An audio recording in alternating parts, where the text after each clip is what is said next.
What's up, guys? Welcome back to Newswave. So ever since Nintendo officially announced that they would be revealing their next generation system this fiscal year, it does feel like more and more information has been getting out there, with the latest pointing to a certain franchise that would be set up for their next generation system, maybe even for a launch. We'll go over that though here today.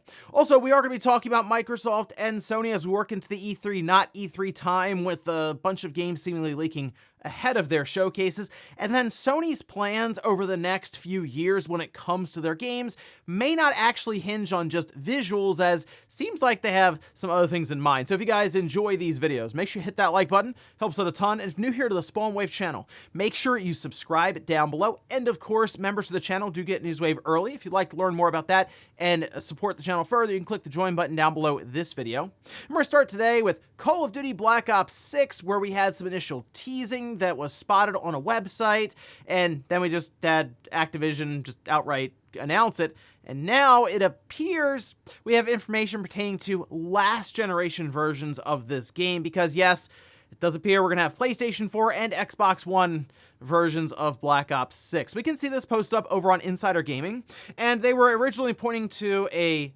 message that was sent out over on X from Charlie Intel saying that GameStop has listings for Call of Duty Black Ops 6 pre-orders, and it mentions a PS4 version. Now, Insider Gaming has been able to confirm this further, and it does appear when it comes to the Xbox, that's going to be kind of one of those cross-gen SKUs for Xbox One and Xbox Series, so yeah, it would still work on the Xbox One. And this, of course, has brought up the conversation around this cross-gen period just continuing on. We're going to go into 2025 with, I'm sure, PS4 and Xbox One games announced, and it's like, wow, when does this generation start? That does kind of feel like that, and I do see that sentiment online now. Well, it's definitely not starting, at least for Call of Duty, with a clear cutoff at the end of this year, so hey, there's always 2025, we'll see. Also, it looks like we may have some information as to who exactly is going to make these FIFA games going forward, as EA is now working on FC. Well, the FIFA license is just sort of up in the air. At least that's what it seemed like until we can see this message that was posted up.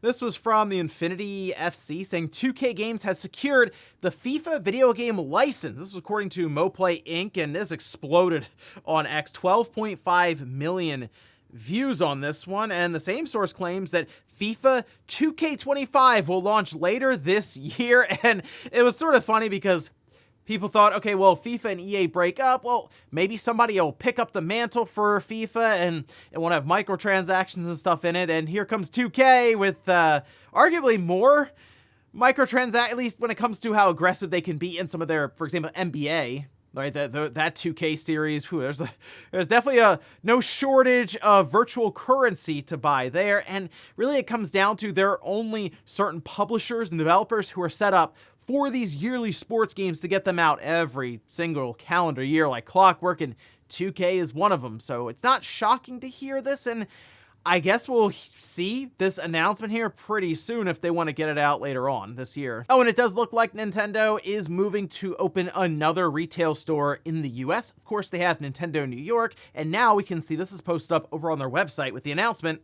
that Nintendo announces plans for official store in San Francisco. The store, called Nintendo San Francisco, will open in 2025 as the second official location in the US, joining the store in New York City. So they say stay tuned for more information as to the opening of this as it approaches. And it's not surprising that they would go that route, considering they have one on the East Coast, then here one on the West Coast, and just more or less Nintendo's presence when it comes to consumer side, closer to the consumer. I'll say I've never really been to the New York store. I've seen many videos, of course, and people talking about the store, especially with those reaction videos where people are watching the direct in store. But them having something like this over on the West Coast will just work to bring more and more people in, obviously, to the Nintendo universe and just create more awareness for it. But looking towards 2025 for that opening. And guys, with some of the quick news out of the way, let's get into the bigger stuff. Let's start right away with Nintendo and some of their plans for their next generation system that we are expecting them to announce before the end of March 2025. I still think we're going to see this new system most likely fall of 2024. We're probably like 4 months or so off from that trailer getting pushed, similar to what they did with the original Switch back in 2016 in October, where they showed us the trailer with the rooftop parties and stuff. But because we are getting closer, we're starting to hear more and more from more reliable leakers and insiders around what we could expect Nintendo maybe to launch the system with, or at least release in that first year, that is going to be crucial for Nintendo to really set the bar and the standard for this new system and get people moving over as fast as possible. How else do you do that? Well, you release games for it. Well, we can see this is posted up by Midori, who once again is one of the better leakers when it comes to this information, although they have been putting out a lot recently, and I don't know how tangible some of the information is in terms of, okay, that's great, but what do we do with this? So something has to do with like Nintendo's network. That's like, all right, I don't really know why we need to know this, but in this case, it has to do with 2 different Mario games. This we can see posted up as they mentioned this over on X, saying there's a project at Nintendo in development with a code name SP Red. Now, as they mention, Red is the Mario code name. So SP Mario, okay. And they go on to say there was a project at Nintendo with the title Silver Star. Super Mario Odyssey is Red Star. So looking at this, 2 different Mario games. You know, I'm curious. We've talked about Nintendo and how they could have plans to go back and do enhancements for different titles and move them to the new system. How would they do that exactly when it comes to price point? Would they be free upgrades? Would they resell the whole thing all over again as a deluxe edition? Or would they charge $10 and, okay, here you get this patch that makes everything take advantage of this new system? Well, we've heard that Breath of the Wild could be one of those games that's up for that kind of upgrade. Maybe Mario Odyssey is as well. I mean, think about it. Both of those games are from 2017, and it is weird to consider that, okay, when we get into October of this year, Mario Odyssey will be 7 years old. 7 years old. That is hard to believe, because if you play Mario Odyssey now, it controls really well. It's 60 frames per second. It looks really good. And that could be a title that Nintendo can move to their new system and not necessarily work on the frame rate, because that's already good, but move things like the visuals forward, whether it's with the resolution. Maybe they can target 4K with that. They can do ray tracing, all kinds of other features, and make the game look even better and maybe sell it that way. They could also add in some extra content, but if these end up being free upgrades for the new system, that would actually be pretty compelling to pick up the new Switch, the Switch 2, in order to see Mario Odyssey in that way. Now, as for the other title, it's hard to believe that Nintendo would be working on, get this, a new 3D Mario game. I know, it's incredible stuff. They're reviving the Mario franchise, although technically the last big 3D Mario game they did was almost 7 years ago. So that is exciting on its own, the idea that, well, okay, they could launch a big new 3D Mario game in that first year, maybe alongside of a Mario Kart, and maybe there's something Zelda related thrown in there, and then a few other titles they can pull from just their overwhelming amount of intellectual properties to pick from. And that would definitely build out a really good first year. But sure, I think you can anchor it with a big time 3D Mario game to follow up Mario Odyssey, the first one. Could it be Mario Odyssey 2? Maybe. Could it just be a Mario, just original title? I would prefer that, because then that means they won't necessarily be locked into any kind of feature, gimmick, or so that they set up with Odyssey, which was more or less taking over different enemy types with your cap. I wouldn't mind seeing them come up with something new that they can build the entire game around here with a new Mario game with this new system. But yeah, probably not shocking anyone. Probably a new 3D Mario game is getting close, but the idea of maybe an upgraded Mario Odyssey, that could be really interesting to see. Next up, let's talk about Sony and this showcase, or this state of play, we'll just say event, that we're expecting to actually happen this week. In fact, some have pointed to the 28th, so tomorrow.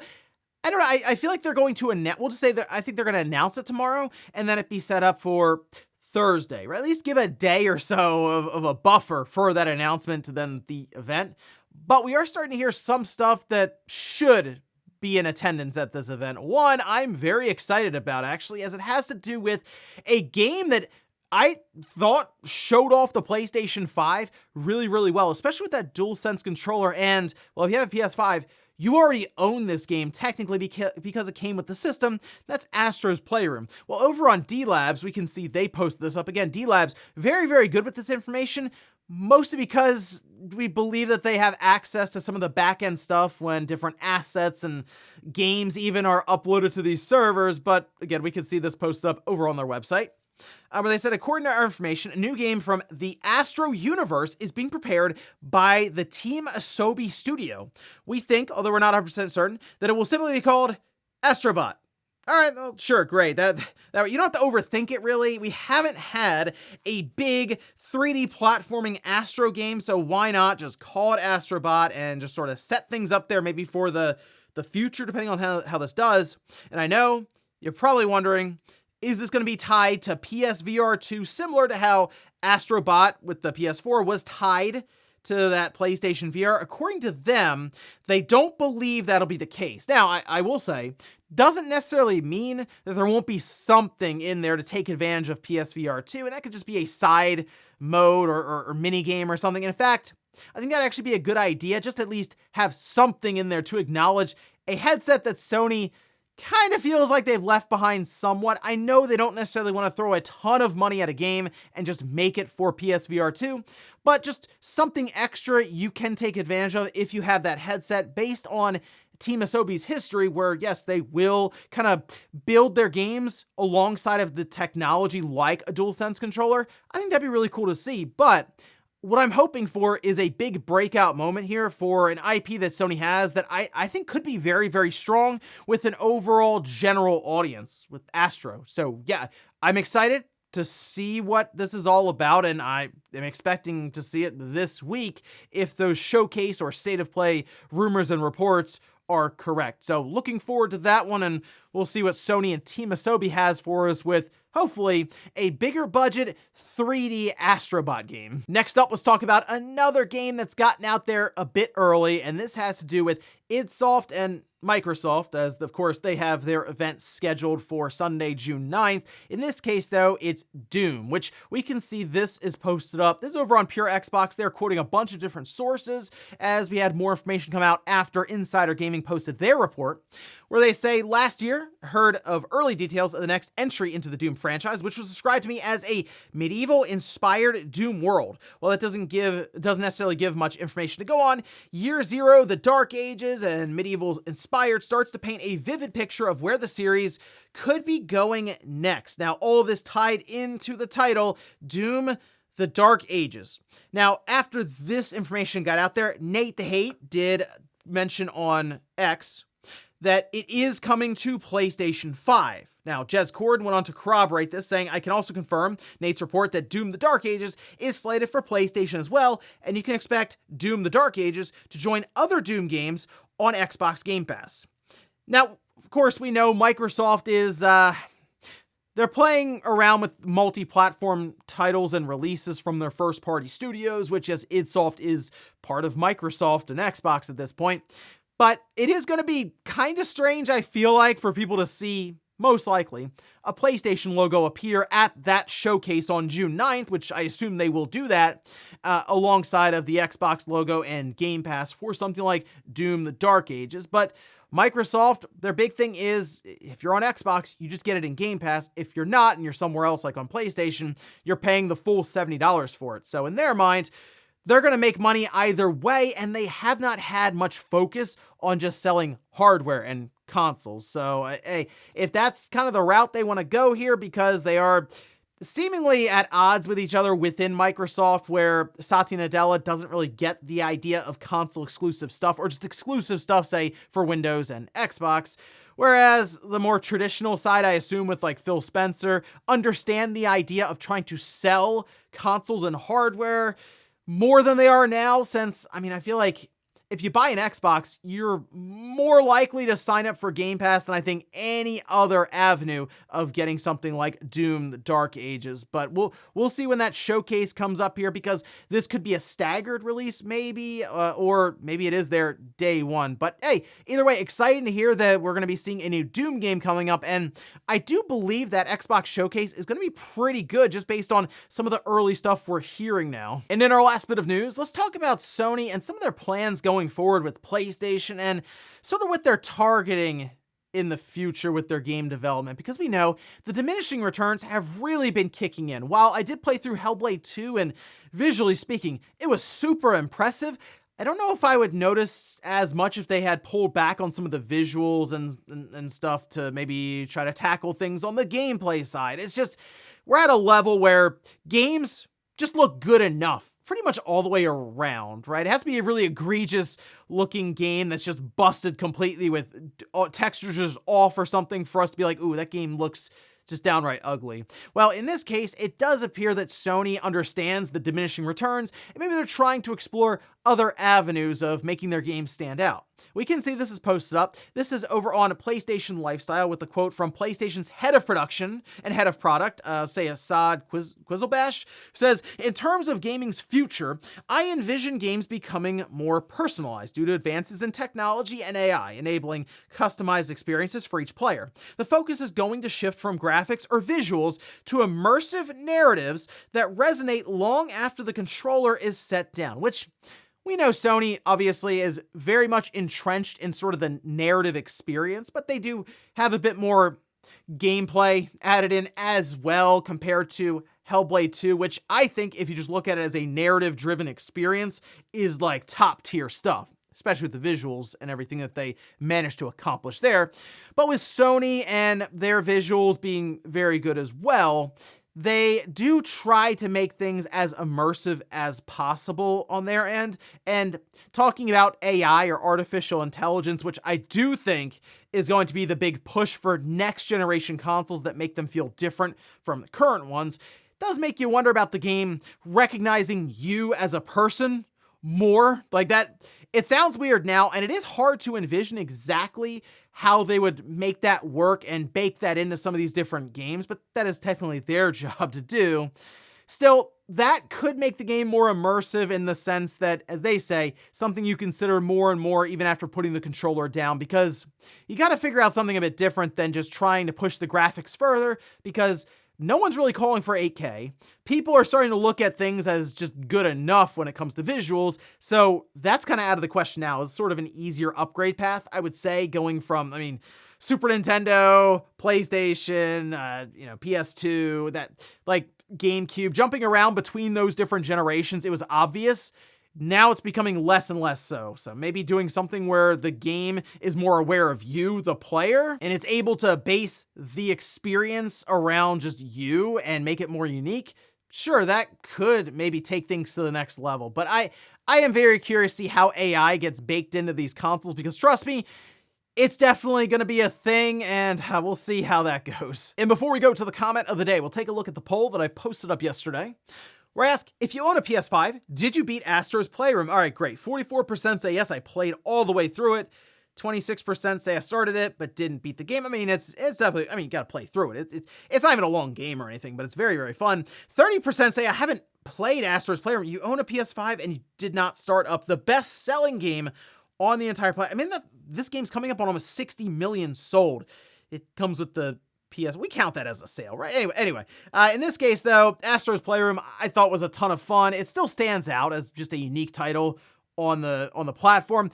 Obviously, just based on what Sony usually puts out, it's going to stand out by default. And that's one of the reasons I am curious to see what Team Asobi, who is genuinely creative within the Sony family of studios, what they come up with a bit more time and a bit more of just a bigger budget to make a 3D platforming Astro game. So exciting stuff. And we'll finish up with the comments of the day, as you're seeing here.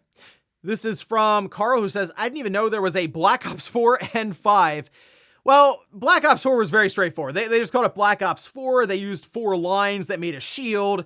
That was the logo. That was in 2018. But Black Ops 5 was maybe a bit more hidden. That was in 2020. That was a Cold War, or Black Ops Cold War. And that one did go over a bit more under the radar because it just wasn't called Black Ops 5. And they didn't use the Black Ops name as much in marketing as they had previously. So that was a little strange to me. But in this case, it's just full on, it's just Black Ops 6. We're not playing around with this. We understand the Black Ops name is popular, so we're just going to put it foremost right there out in the open. And based on the fact in this case, they've had so much time to work on this compared to other Call of Duties, I am curious to see what they've come up with here, not only for Black Ops 6, but also I guess how that sort of would bleed into Warzone, because typically mechanics and the feel of that year's Call of Duty will also work its way into a Warzone update or something. So yeah, at least curious enough to take a look at what they have for us on June 9th. And ladies and gentlemen, that's going to do it here for Newswave. If you enjoyed this video, guys, hit that like button. If not, hit the dislike. Leave comments down below about everything we talked about here today, where there's multiple Mario games seemingly being planned for Nintendo's next-gen system.